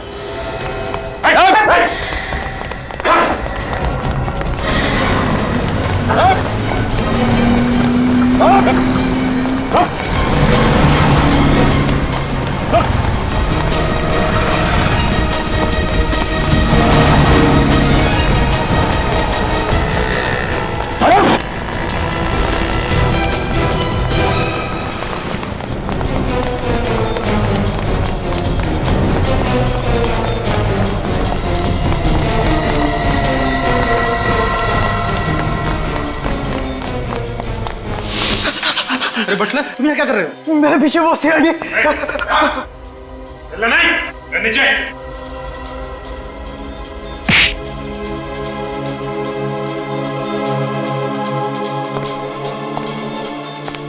ये तो मैम, मुझे पूरा यकीन था कि उस कमरे में कैमरे हैं। क्यों किडनैप किया मुझे? तुमसे बात करता था ना। मैं नहीं हूँ वो। तुम ही थे, तुम ही थे। मैं नहीं हूँ वो। तुम्हें कैद कर रखने के लिए मुझे किसी ने पैसे दिए थे। किसने दिए थे पैसे? मैं नहीं जानता। वो हमेशा मुझे फोन करता है। वो नंबर लाओ। लाओ। वो हमेशा अपने प्राइवेट नंबर से फोन करता है। और पैसे? वो तुम्हें पैसे कैसे देता था? वो हर महीने के 1 तारीख को बिल्डिंग के नीचे ड्रॉप बॉक्स में रख कर जाता है। अगर ये वो आदमी नहीं है तो वो कौन है जो मुझसे इतनी नफरत करता है कि 14 साल के लिए वो इस आदमी को पैसे देगा मुझे कैद में रखने के लिए? इसका पता भी चल जाएगा। देखो तो मैं चाहता हूं कि तुम उन सारे लोगों के नाम लिखो, तुम्हारे बचपन से लेकर आज तक उन सारे लोगों के नाम जिनके साथ कभी तुम्हारा झगड़ा हुआ हो या किसी का दिल दुखाया हो तुमने। कभी कभी क्या होता है, एक छोटी सी बात भी काफी होती है बदला लेने के लिए। प्रतीक, मंगल, शुभम, सिद्धार्थ, सौकी, जेरी। ये रही मेरी दुश्मनों की लिस्ट। प्रतीक, मंगल, शुभम, सिद्धार्थ, सौकी, अशोक और जेरी। सर, ये उसी का फोन। स्पीकर फोन पर बात करो। हेलो। हेलो देव, कैसे हो? बाहर मजा आ रहा है कि नहीं? जब तक तुझसे मुलाकात नहीं होगी मजा कैसे आएगा? 24 घंटे, बस 24 घंटे और बचे, फिर हम दोनों आमने सामने होंगे। अपनी जिंदगी का आखिरी दिन खुलकर जी लो देव। तुझे जितना जीना है जी ले। जिस बिल में छुपा है छुपा रहे। तुझे पताल से भी ढूंढ कर निकाल लूंगा। जब सीआईडी वाले पास खड़े हों तो चींटी के भी पर निकल आते हैं। अगर तुझे लगता है कि सीआईडी वाले तेरी जिंदगी बचा पाएंगे तो तू बहुत बड़ा बेवकूफ है। अपने दुश्मनों की लिस्ट में मेरा नाम लिखना भूल गया देव। कौन हो तुम? सामने क्यों नहीं आते? मुझसे मिलते क्यों नहीं तुम? जल्दी मिलूंगा, तब तक अपनी मौत का इंतजार कर। हेलो। इसे कैसे पता चला कि देव के आसपास क्या हो रहा है? कोई पीछा कर रहा है हमारा, हम पे नजर रख रहा है। लेकिन फ्रेडी, उसे तो ये भी मालूम है कि देव इस वक्त सीआईडी ब्यूरो में बैठा है और अपने दुश्मनों की लिस्ट बना रहा है। कहीं कोई सीक्रेट कैमरा तो नहीं लगवा दिया उसने यहाँ पे?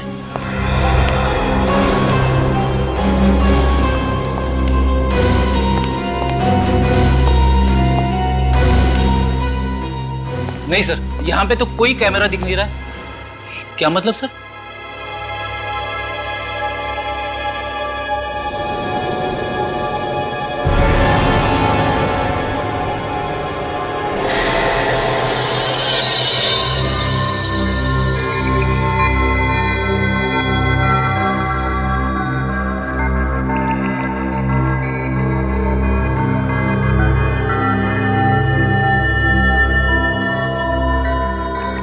मगर सर,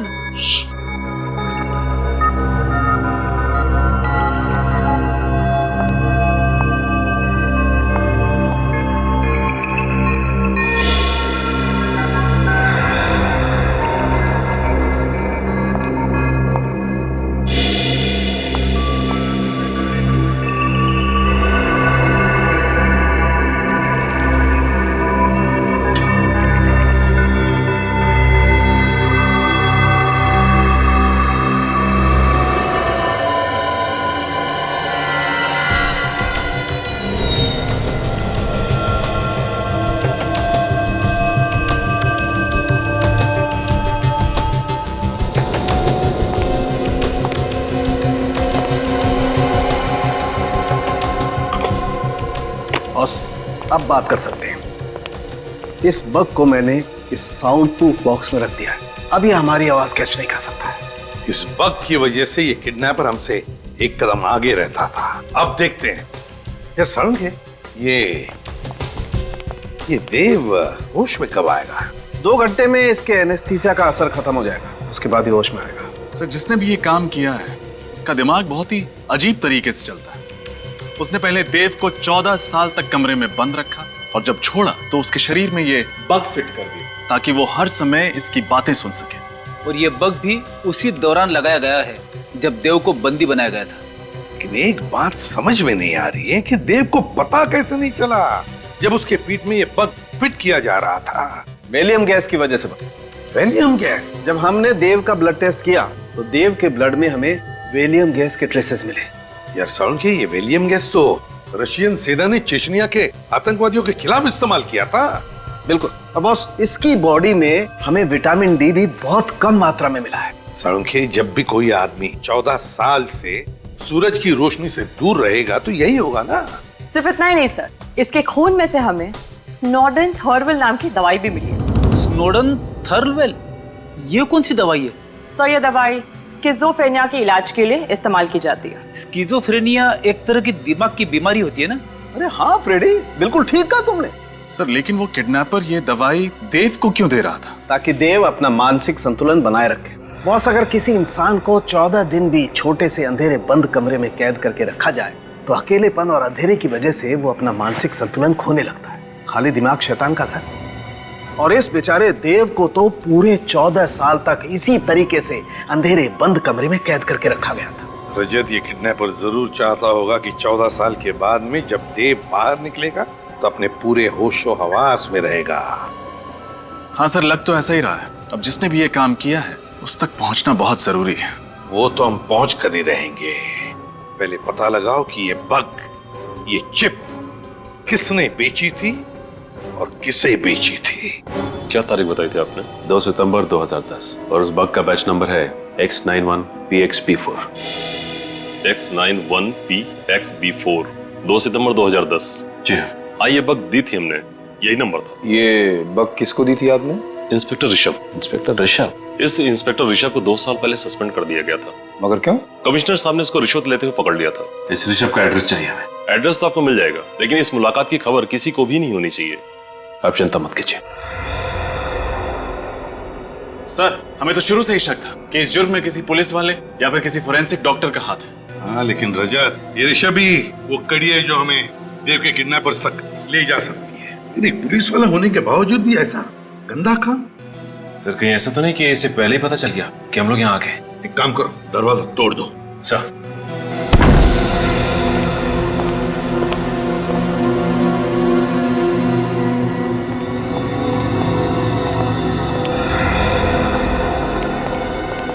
लगता है घर में तो कोई नहीं है। कहीं ये चुप कर तो नहीं बैठा है घर में? देखो जरा, बैठ जाओ।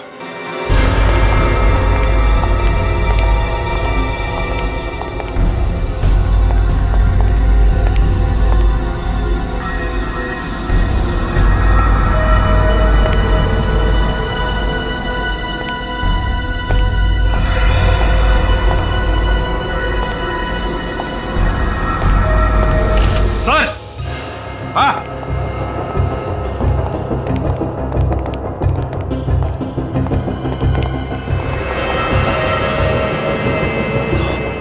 हाँ सचिन, हो सकता है उसे पता चल गया होगा कि वो बग जो फिट किया था वो काम नहीं कर रहा है, इसलिए ऋषभ को मार डाला।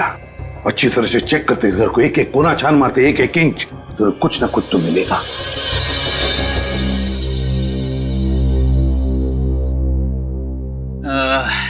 ये रही मेरी अगली चाल। ये गया आपका प्यादा। फंस गए ना जाल में। 1 2 2.5 आपकी रानी गई। मैं तो अपनी रानी पहले खो चुका। आई एम सॉरी यार, मैं समझ सकता हूँ कि तुम्हारे दिल पे क्या बीत रही होगी।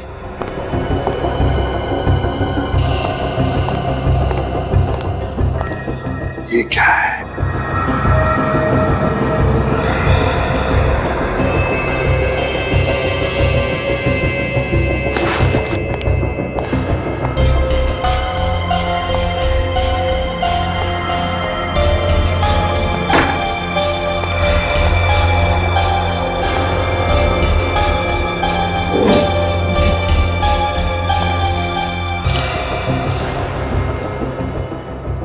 Greenhorn School, class of 1985, reunion.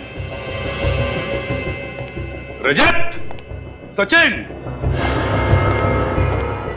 ये देखो क्या मिला। Green horn school class of 1985 reunion. Green horn school? इसका मतलब ऋषभ भी ग्रीन हॉर्न स्कूल में पढ़ता था? सिर्फ ऋषभ ही नहीं, देव भी इसी स्कूल में पढ़ता था। कहीं ऐसा तो नहीं कि ये खूनी, ये देव का दुश्मन भी इसी स्कूल में पढ़ता था? हाँ सर, हो सकता है। लेकिन सर, इस देव ने कभी इस स्कूल में पढ़ने वाले किसी आदमी का जिक्र नहीं किया। वही तो, क्यों नहीं किया जिक्र? नहीं, कुछ तो गड़बड़ है। काम करो, इस देव से बात करो, फ्रेडी को फोन लगाओ और उससे पूछो कि याद करके बताए, अच्छी तरह से याद करके बताए कि क्या जब वो स्कूल में था तब उसकी किसी के साथ कोई दुश्मनी थी क्या? अब एक मिनट। Hello sir. हाँ फ्रेडी, देव तुम्हारे सामने। एक मिनट के लिए भी मैंने अपनी आंखों से ओझल नहीं होने दिया देव को। मैं जानता हूँ सर, 3 दिन हो चुके हैं, देव की जान को खतरा है। अच्छा, देव से बात करो। देव, लाइट कैसे चली गई? बिजली का बिल तो भरा था ना मैंने। फ्रेडी, क्या हुआ?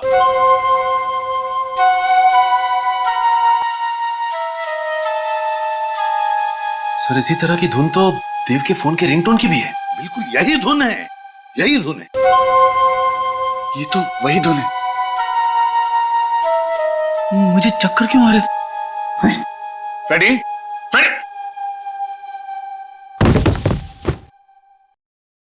क्या हो गया? फोन कट गया सर। जरूर कुछ तो गड़बड़ है फ्रेडी के घर पर। चलते हैं उधर, जल्दी, लेट्स गो।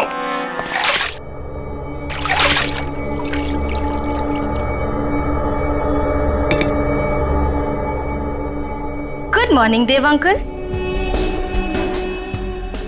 कौन हो तुम? मैं आपको आजाद करने के लिए आई। जिस तरह से मेरे पापा ने आपको 14 साल की उम्र कैद से आजाद किया, वैसे ही मैं आपको इस दुनिया से आजाद करूंगी। कौन है तुम्हारे पापा? ये आप नहीं जान सकते। अपने सबसे बड़े दुश्मन का नाम जाने बगैर ही आप मर जाएंगे।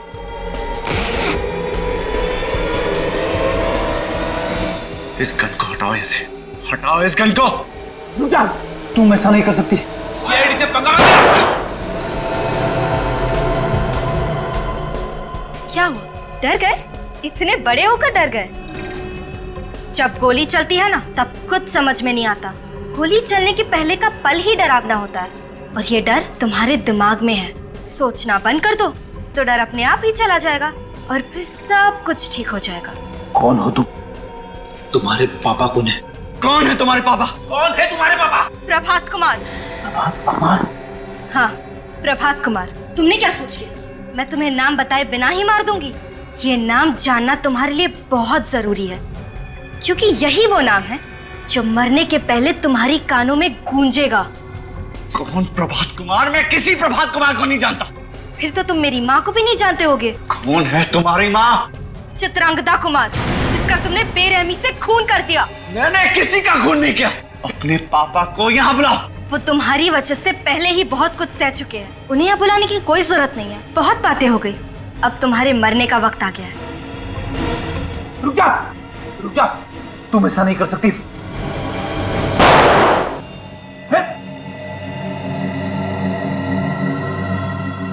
तुम इतने जल्दी नहीं मरोगे ना? ये लो। रुक जा।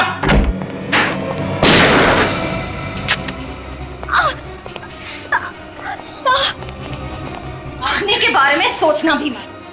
कौन हो तुम लोग? सीआईडी। देव को जल्दी से हॉस्पिटल ले चलो, जल्दी।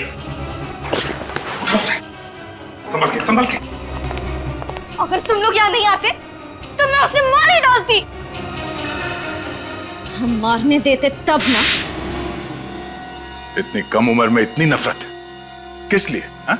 बचपन से मेरी जिंदगी का एक ही मकसद रहा है, बदला। देर से अपनी माँ की मौत का बदला। इस बदले और नफरत के बीज को बोया किसने तुम्हारे दिल में? तुम्हारे पापा प्रभात कुमार ने? हाँ, मुझे गर्व है अपने पापा पर कि उन्होंने मेरे माँ के हत्यारे को इतनी बड़ी सजा दी। उसे 14 साल की कैद में रखा और अब मैंने उसे गोली मार दी। तुम्हारी वजह से देव हॉस्पिटल में जिंदगी और मौत के बीच झूल रहा है, समझी? देव तो मरेगा, जरूर मरेगा। पकड़े जाने के बाद भी तुम्हारी अकड़ नहीं गई अभी तक। अब चाहे फांसी हो या जेल, मुझे कोई फर्क नहीं पड़ता। चुपचाप बता दो तुम्हारे पापा इस वक्त कहाँ हैं, समझे? नहीं, बिल्कुल नहीं बताऊंगी। अब जब बाप बेटी का मकसद पूरा हो ही गया है तो सजा क्यों नहीं काट लेते हैं? अब तक मकसद पूरा कहाँ हुआ है? जब देव मरेगा तब हमारा मकसद पूरा होगा। तुम ऐसे नहीं मानोगी, हमें कुछ करना पड़ेगा। फ्रेडी, इस प्रभात कुमार के सारे डिटेल्स निकालो। Sachin, Nikhil, green horns school जाओ, वहीं से कुछ पता चलेगा। Excuse me sir. जी कहिए। हम लोग सीआईडी से। आप लोग मेरे स्कूल में क्या कर रहे हो? I mean, मेरे स्टूडेंट्स ने कुछ गड़बड़ की है क्या? नहीं, आपके स्टूडेंट्स ने कुछ गड़बड़ नहीं की है, बस आपके स्कूल के 1982 के बैच के बारे में कुछ जानकारी चाहिए थी। 1982 के बैच के बारे में? एक मिनट सर। आइए सर, इस फाइल में आपको उस बैच की सारी जानकारी मिल जाएगी। देव इसी बैच में था, मगर अपने पापा के तबादले की वजह से 15 जुलाई 1982 को बीच में स्कूल छोड़ के चला गया था। 2 सितंबर 1982 में देव की क्लास में एक नीलम नाम की लड़की थी जिसने आत्महत्या की थी, लेकिन आत्महत्या की वजह नहीं लिखी यहाँ। प्रिंसिपल साहब, आप कुछ बता सकते हैं इसके बारे में? जी नहीं सर, मैं तो यहाँ पिछले 5 साल से ही प्रिंसिपल हूँ। 1982 में मिस्टर दीनानाथ यहाँ के प्रिंसिपल थे, जिनकी कुछ साल पहले ही मौत हो गई। मौत हो गई है? जी हाँ सर। इसमें यह भी लिखा है कि नीलम का एक भाई भी था जो 8वीं क्लास में था इसी स्कूल में। क्या नाम है उसका? प्रभात कुमार। ये प्रभात कुमार तो नताशा के पापा का नाम है ना? हाँ सर। मतलब ये प्रभात पास आउट हुआ होगा 1985 में पास आउट हुआ होगा। तो सर 1985 की फाइल देखना चाहिए। ये क्या? प्रभात और ऋषभ दोनों एक ही क्लास में पढ़ते थे, तो इसका मतलब ये दोनों एक दूसरे को अच्छी तरह से जानते होंगे और इसीलिए प्रभात ने ऋषभ से वो बग मंगाया होगा देव के शरीर में डालने को। और सर, जब उस बग के बारे में हमें पता चल गया तो प्रभात कुमार ने ऋषभ को ही रास्ते से हटा दिया। हो सकता है निखिल कि नीलम की मौत में देव का ही हाथ हो, इसीलिए तो प्रभात देव से बदला लेना चाहता था। और सर, अगर नीलम की मौत की वजह देव है तो देव ने हमसे इतनी बड़ी बात छुपाई क्यों? हो सकता है निखिल कि देव को पता ही ना हो, क्योंकि देव ने स्कूल छोड़ा था जुलाई महीने में और नीलम ने आत्महत्या की थी सितंबर के महीने में। अच्छा प्रिंसिपल साहब, इन सब की फोटोग्राफ मिल सकती है? जी सर।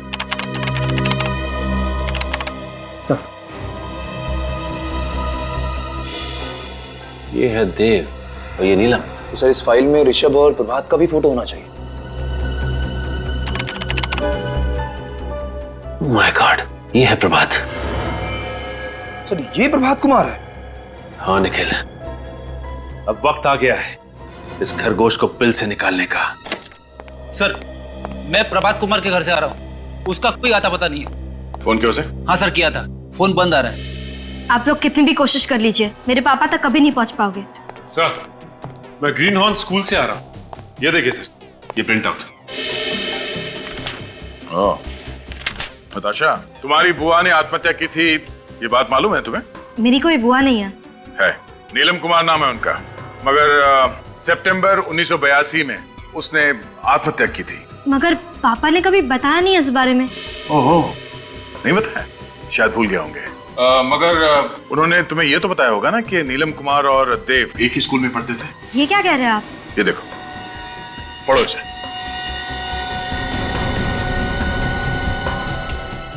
पापा ने इतनी सारी चीजें मुझसे छुपाई क्यों? तुम्हारे पापा ने तुम्हारा इस्तेमाल किया, तुम्हारी माँ की मौत का बदला लेने के लिए नहीं, बल्कि तुम्हारी बुआ की मौत का बदला लेने के लिए। ये सारे कागजात नकली है, आप लोग झूठ बोल रहे हैं ना? क्या नाम है तुम्हारी मम्मी का? चित्रंगदा कुमार ना? हाँ। कोई फोटो है उनकी तुम्हारे पास? नहीं, उन्होंने कभी मम्मी की फोटो नहीं दिखाई। चित्रंगदा कुमार नाम की कोई औरत होगी तो दिखाएंगे ना। ये आप क्या बकवास कर रहे हैं? कोई चित्रंगदा कुमार नहीं है, ये सिर्फ एक कहानी है, कहानी तुम्हारा इस्तेमाल करने की। ये झूठ है ना?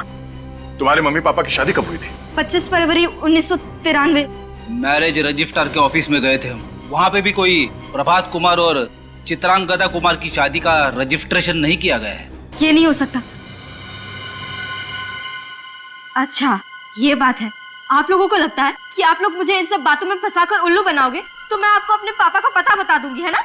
मैं आपको अपने पापा का पता नहीं बताऊंगी। तुम्हारे पापा हैं कौन, ये पता भी है तुम्हें? क्या मतलब? दया, हमारा शक सही था। ये पढ़ो। ये क्या है? DNA report. तुम्हारी डीएनए रिपोर्ट मिस्टर देव के डीएनए रिपोर्ट से मैच करती है। मिस्टर देव तुम्हारे पापा हैं, तुम्हारे असली पापा, प्रभात कुमार नहीं। ये रिपोर्ट्स नकली है ना? ये सब झूठ है, आप लोग झूठ बोल रहे हैं ना? यही सच है। तुम्हारे गाल पे जब ये तिल देखा था हमने, हमें उस वक्त शक हुआ था कि शायद तुम मीरा हो, देव और प्रिया की बेटी। ये नहीं हो सकता। मीरा, तुम्हारी माँ का हत्यारा प्रभात कुमार है। उसी ने प्रिया को मारा और प्रिया के खून का इल्जाम देव के सर पे डाला और फिर एक बेटी के हाथों बाप को मरवा के बदला लेना चाहता था। ये नहीं हो सकता। इस प्रभात ने बड़ी लंबी प्लानिंग की थी। उसने सोचा कि एक बेटी से बाप का खून करवा दूंगा, इस तरह मीरा को फांसी हो जाएगी और देव का सारा खानदान खत्म। हे भगवान, ये मुझसे क्या हो गया? मैंने अपने ही हाथों से अपने पापा पर गोली चला दी। ये क्या कर दिया मैंने? मैं प्रभात कुमार को नहीं छोड़ूंगी, मार डालूंगी उसे। मीरा, प्रभात कुमार के पापों की सजा कानून देगा उसे। तुम हमें सिर्फ ये बताओ कि वो है कहाँ?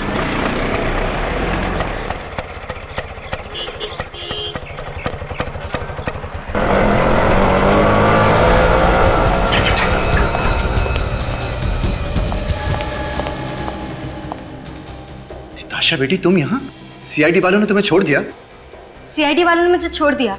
जब मैंने उन्हें अपनी माँ के खून की दर्द भरी दास्तान सुनाई तो दया का भी दिल पिघल गया। दया का दिल भी पिघल गया? अरे बेवकूफ लड़की, दया का दिल कभी पिघल नहीं सकता, क्योंकि इसका दिल लोहे का बना हुआ है। जरूर इसमें उनकी कोई चाल होगी। ठीक कहा तुमने, ये हमारा ही प्लान था।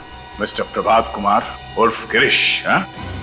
धोखा, इतना बड़ा धोखा किया तुमने मेरे साथ। धोखेबाज तो तू है, जो बचपन से अब तक मुझसे झूठ कहता आया। अपने माँ के खूनी के कहने पर मैंने अपने पापा पर गोली चला दी।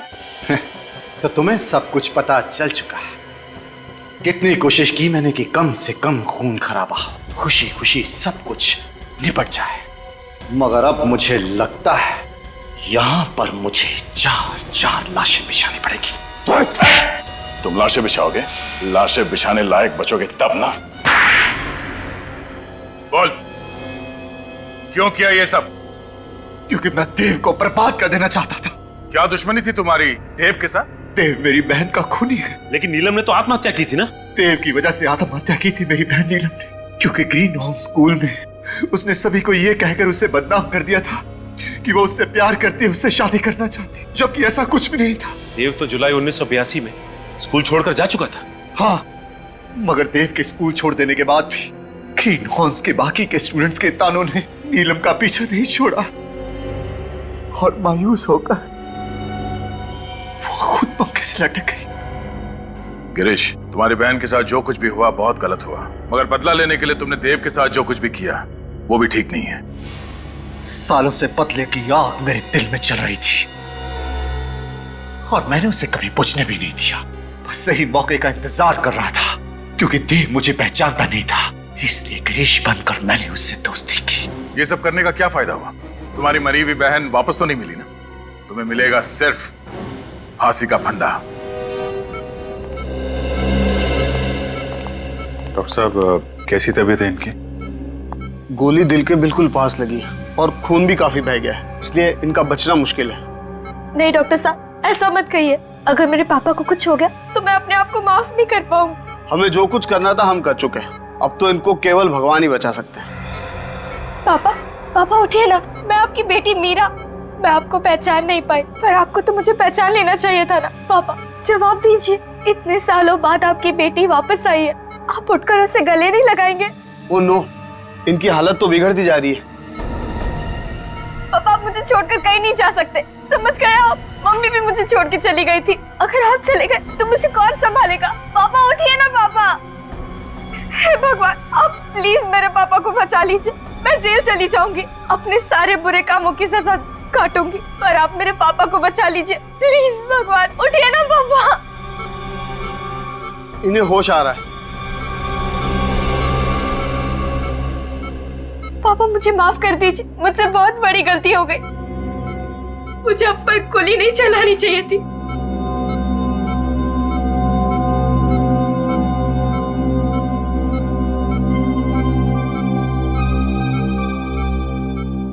चौदह सालों से मैंने रखा हुआ था।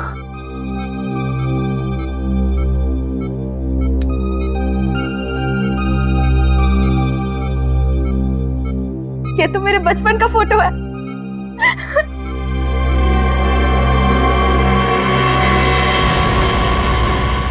इस तरह के और भी एपिसोड देखने के लिए हमारे चैनल को सब्सक्राइब करें और बेल आइकन दबाना ना भूलें।